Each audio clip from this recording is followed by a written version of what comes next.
everyone, welcome to the new vlog on my channel Saurabh Batra Vlogs. This is day 2 of Abu क्या कह Navratri. रही है मुझे बोलिए। आज चल रही है मस्ती। बिना मेकअप के लग रहा है। बिना मेकअप के लग रहे थे। चलो चलो भाई, ये बच्चे दौड़ते हुए जा रहे हैं, भगते हुए। कहाँ जा रहे हो? ओए रुको तो सही। तो कैसी लग रही? अब वो वहाँ पे दिखाएंगे ना लाइट में अच्छे से, बाकी मैं फोटो भी डालूंगा।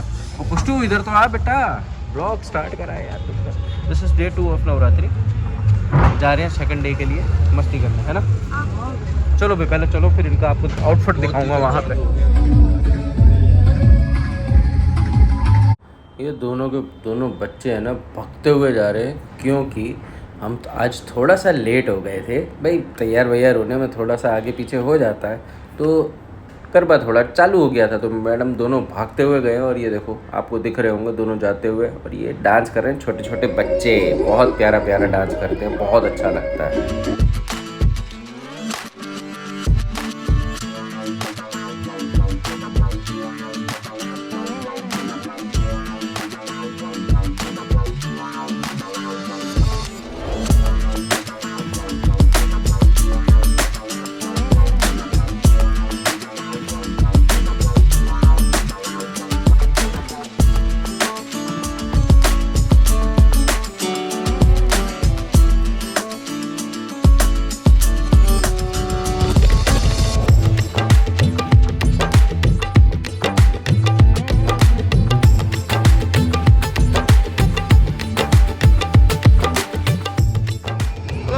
Welcome back.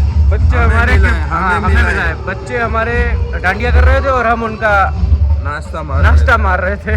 नाश्ता कलेक्ट कर करके खींच के लेके आ रहे थे। ये देखो कितनी सारी मंच है, दो आइसक्रीम है। अब हम खाएंगे रात को बैठ के आराम से। बच्चे करेंगे आराम।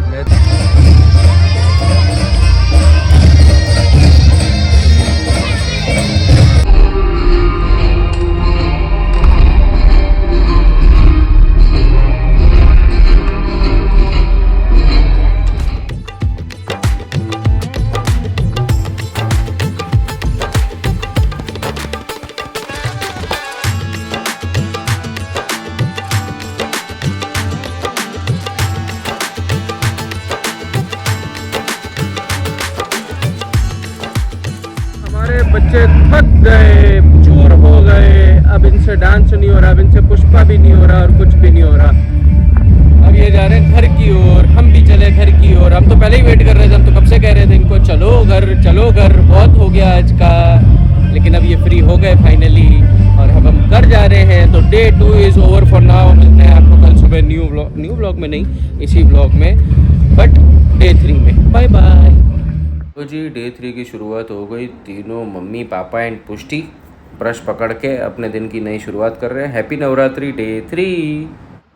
देखो सुबह गुड मॉर्निंग। मैडम रेडी, अरे रुक जा भाई।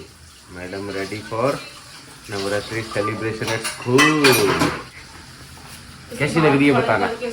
अच्छी लग रही है, बहुत प्यारी लग रही है, मस्त लग रही है, मस्त। चलो एक बढ़िया वाली फोटो लेना।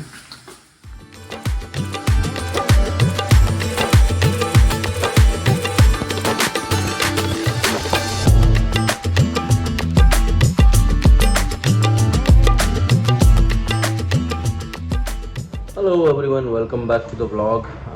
Today is day 3 of Navratri. तो आज के दिन में भी कुछ धमाका तो होगा। अब ऐसा है, 2 ऑप्शंस है हमारे पास। एक है जो पुष्टि और दिशिका के स्कूल के जो गरबी होती है, GGM यहाँ पे बोला जाता है, बहुत अच्छी होती है और बहुत प्रैक्टिस करते हैं बच्चे। 2 महीने की प्रैक्टिस होती है। मदर्स भी होती हैं, टीचर्स भी होते हैं, बहुत सारे डांसर्स होते हैं। सो वो भी एक देखने की जगह है, मतलब उसके भी पासेस हैं अवेलेबल आज हमारे पास। एक ऑप्शन वो है। दूसरा तो आपको पता ही है हमारी सोसाइटी में जो होता है, तो वहाँ पे भी है। कंफ्यूज्ड माइंड है, अभी तक डिसीजन फाइनल नहीं हुआ है। जैसे ही डिसीजन फाइनल होता है वो भी आपको पता चल जाएगा। दूसरी बात ये थी कि दिन भर में आज कोई ब्लॉग नहीं कर पाए, क्योंकि थोड़ी भागा दौड़ी ज़्यादा थी। कुछ काम थे जो निपटाने थे, वो निपटाए।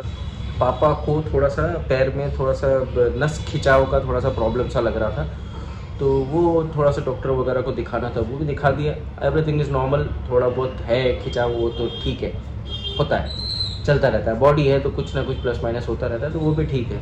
तो ही इज़ फाइन, उनका भी रिपोर्ट वगैरह सब नॉर्मल आया है, so even we are relaxed for it. 2-3 दिनों से मैं सोच रहा था कि इस बारे में बात करूं, और कल ही मैं मुंबई का निखिल का ब्लॉग देख रहा था, रीसेंट ब्लॉग, जस्ट 2 दिन पुराना शायद, तो उसमें भी उन्होंने भी वही बात उठाई हुई है। अब द थिंग इज़ कि जो आज की जनरेशन है, जो इसमें हमारे बच्चे भी आ गए या हमसे छोटे जो हैं 2000s के बाद की जनरेशन जिसको कह सकते हैं, वो एक ही तरफ जा रही है। कहाँ? क्रिंज कंटेंट की तरफ, जहाँ पे मसाला हो, धमाका हो, कुछ हो, लड़ाई झगड़े, ये सब, मतलब मसालेदार न्यूज़ और वो सब। और वही अभी चल भी रहा है, आपको पता होगा वो सबसे बड़ा केस चल रहा है, इसको गौरव तनेजा एंड जितू राठी वाला, वो भी पंगे चल रहे हैं। मैं उसमें कुछ बोलूँगा नहीं, क्योंकि that is their personal life, वो जाने उनको कैसे करना है।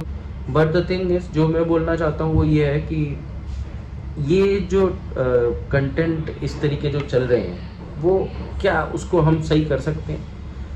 क्योंकि ये कंटेंट हम ही ने ही बनाया ना, हम ही इस क्रिंज कंटेंट को लेके आए और हमने ही इसको बिगाड़ा, और फिर अब हम इसको इस लेवल पे लेके आ गए हैं कि हमारे बच्चे वगैरह सब उसी तरफ जा रहे हैं और उसी को फॉलो कर रहे हैं, तो विच इज़ नॉट गुड। मेरी तरफ से तो I am taking a back hand of it, इसीलिए मैं ऐसा कोई ब्लॉग बनाता भी नहीं हूँ, और उसी वजह से शायद मेरे ब्लॉग्स इतने ग्रो भी नहीं होते हैं, क्योंकि एकदम से जो लोगों को, जो आप देख ही सकते हैं यूट्यूब में, आप मसालेदार कंटेंट ढूंढो और उनके आप व्यूज़ देख लो, नॉर्मल किसी भी अच्छे कंटेंट क्रिएटर के व्यूज़ से कंपेयर करोगे तो हमेशा ज़्यादा होंगे। वो लॉन्ग टाइम के लिए नहीं होता है, लॉन्ग टाइम के लिए करना है तो आपको इसी तरीके से धीमे धीमे ही चलना पड़ेगा। अच्छे काम करते चले जाओ और अपने आप आपको अब उसका फल मिल ही जाएगा, आज नहीं तो कल। वो कंटेंट इतना बढ़ रहा है, वो आया कहाँ से? ये आया था टिकटॉक से, जो चाइना की जो एप्लीकेशन थी, जो बाद में बैन हुई। अब उसमें सबसे ज़्यादा लपेटे में कौन आया था? सबसे पहले तो इंडिया था। इंडिया तो इतनी बड़ी आबादी है, हर एप्लीकेशन के लिए ये तो एक दान है, दान। तो दूसरा है यूएस, कनाडा वगैरह, जो जहाँ पे ये इसका मेगा इफेक्ट रहा है, और उसी की वजह से आज वहाँ के बच्चे, मतलब यूएस कनाडा के बच्चे एंड हमारे, they are suffering a lot with this content. उनकी सोच भी उस तरीके से चल रही है, उनका दिमाग भी उसी तरफ चलता है, वो उसी तरफ के कंटेंट भी उसी टाइप के ढूंढते हैं, and which is I think कि अपने बच्चों को उन कंटेंट से दूर करना बहुत ज़रूरी हो गया है। ये टाइम आ चुका है कि अब हम अपने बच्चों को थोड़ा सा संभालें, समझें और उनको रोकें कि बेटा ये सब नहीं, जो आपकी नॉर्मल लाइफस्टाइल है वो एंजॉय करो ना। ये क्या, ये देख देख के, लोगों को देख देख के, मतलब आपकी जेब से ज़्यादा आप खर्चा करके उन ब्रांड्स पे आप काम कर रहे हैं, और नॉर्मल लाइफ क्यों नहीं जी सकते भाई? नॉर्मल लाइफ जीते ही है ना, आधी से ज़्यादा दुनिया जी रही है। तो I wanted to know your feelings and your emotions for that. तो उसके लिए आप कमेंट डाउन करके बताइए कि क्या किया क्या जा सकता है इसके लिए। क्या हम वो जनरेशन हैं जो 80s के बाद की जो जनरेशन है, 80s 90s वाली, क्या हम कुछ चेंजेस ला सकते हैं जिसकी वजह से हमारे बच्चे, फ्यूचर जनरेशन जो है, उनको इन चीज़ों से ना गुजरना पड़े और उनकी तकलीफ़ें ना हो इतनी ज़्यादा? क्या ऐसा कुछ किया जा सकता है? थोड़ा सा कमेंट डाउन करके बताइए। अभी बहुत लंबा खिंच गया तो इसको मैं अभी यहाँ रोकूँगा, बाकी का देखते हैं, थोड़ा थोड़ा जैसे जैसे मन करेगा वैसे वैसे धीमे धीमे शेयर करूँगा, और आपसे ये तरीके की बातें और भी होती रहेंगी। तो मिलते हैं थोड़ी देर। ये देखो भाई, अभी बज रहे हैं 8:46 और मैडम की प्रिपरेशंस फुल ऑन रेडी। चोली और वो सब घाघरा वगैरह आप सब पहन के मैडम तो रेडी, और अभी बाल सेट करवाए जा रहे हैं मैडम के। दिख नहीं रहा है, श्रेया बीच में खड़ी है। आज फिर डांडिया का प्रोग्राम है, बढ़िया वाला, लेकिन सोसाइटी वाला। हम स्कूल वाला जो GGM वाला था वहाँ नहीं जा रहे हैं, हमारा प्लान वहाँ का हो गया है कैंसिल। स्कूटर को जल्दी चार्जिंग पे लगा दिया है, क्योंकि आज बैटरी परसेंटेज थोड़ी ज़्यादा वो कम हो गई थी, और दूसरा ये था कि पता नहीं था कि भाई कितना, मतलब कल सुबह हम जल्दी उठेंगे नहीं उठेंगे, क्योंकि डांडिया में जाते हैं तो रात को लेट हो जाता है, और रात को लेट हो जाता है तो फिर प्रॉब्लम होती है। या रात को जितना चार्ज होगा, जब तक आएंगे, जब तक ये काफ़ी चार्ज हो चुका होगा, और फिर सुबह अगर जितना टाइम मिलेगा उतना चार्ज कर लेंगे। चलो चलते हैं सीधा पुष्टि के पास। कि पुष्टि और श्रेया जो है वो मंदिर के लिए जल्दी चले गए क्योंकि मैं शॉर्ट्स में अकेला बना रहा था। आज फिर से पुष्टि मेरे साथ नहीं थी। फिर वही रीज़न, कपड़े मुझे पहनने हैं, मुझे अभी तैयार होना है एंड एसेसरीज पहननी है, I have to do the सब मेकअप एंड ऑल, ये सब। तो वही लड़कियों वाले नखरे। अब लड़की है अपनी बेटी तो फिर ये नखरे तो झेलने पड़ेंगे ना। देखें क्या कर रहे हैं, ये देखो सब खड़े हैं, टाइम पास मार रहे हैं अभी तो। जी सोसाइटी में अभी प्रोग्राम थोड़ा स्टार्ट हुआ नहीं था, पर एक चीज़ है, सोसाइटी में ये कलरफुल कपड़े पहन के जो बच्चे आते हैं इतने प्यारे लगते हैं, इतने सुंदर लगते हैं, मज़ा आ जाता है यार। और अब जो आप देख रहे हैं वो है थालियाँ सजी हुई। ये क्या, हमारे सोसाइटी में एक छोटा सा फंक्शन होता है हर साल नवरात्रि में, लोग थालियाँ सजा के कंपटीशन में लेके आते हैं और उसमें से बेस्ट 3 को चूज़ किया जाता है। बहुत ही अच्छे से सजा के सब लेके आते हैं एंड फॉर दिस कर्टसी आप समझ लीजिए ये video courtesy is by Shreya, क्योंकि श्रेया ने ये पूरा वीडियो लिया था and I am sharing it with all of you.